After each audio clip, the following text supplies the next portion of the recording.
Hey there, my name is Todd Rhoades. You're listening to the Healthy Church Staff Podcast. I am one of the co-founders over at chemistrystaffing.com. And today we're going to be looking at hitting your budget as a sign of church health.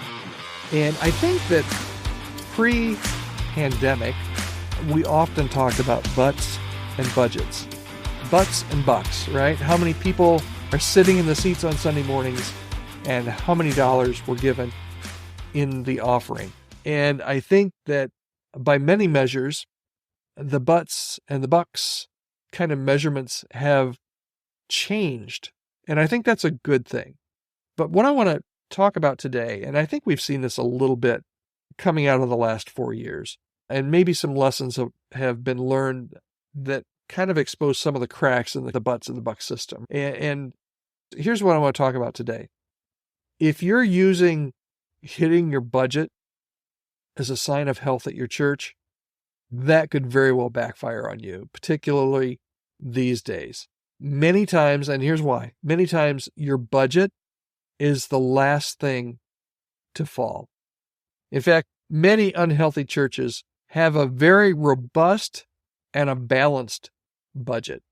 Many churches, attendance is still the leading indicator, and decreasing giving is a lagging indicator. Okay, so let me say that again.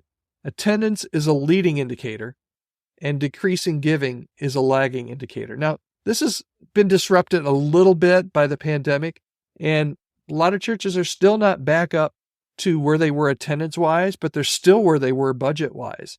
So if you're looking at things and you're like, well, we used to be a church of 1,000, and now we're a church of 800, but our budget is still the same, and giving is still good.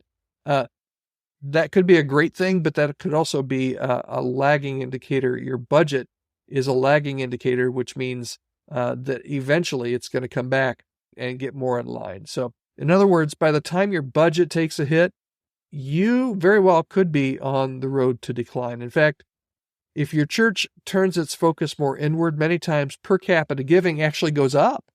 You've seen this.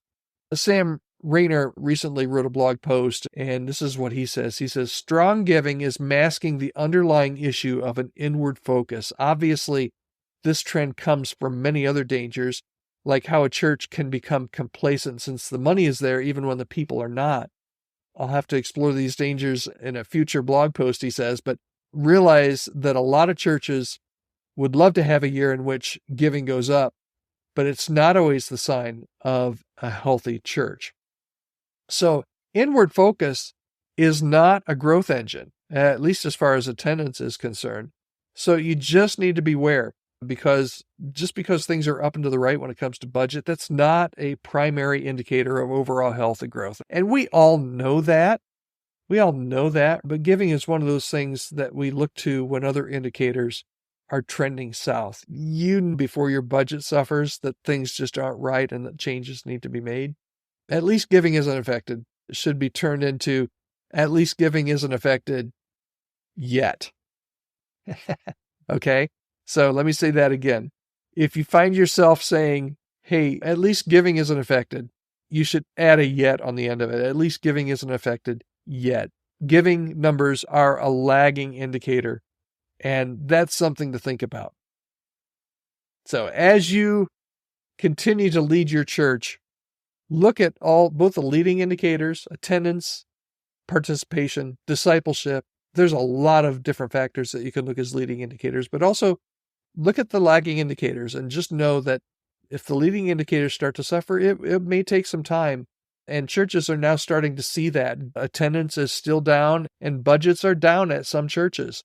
Because of the last 4 years, it's just now attendance has taken the hit, but right now giving is starting to take a hit. So again, it's just a very lagging indicator in many churches. So here's my admonition for you today. If you're using hitting your budget as a sign of health at your church, I would suggest you look at other indicators to determine the health of your church moving forward. I'd love to hear your input. Maybe this is controversial. Maybe you want to push back on me. That's fine. You can do that. Just send me an email at podcast@chemistrystaffing.com.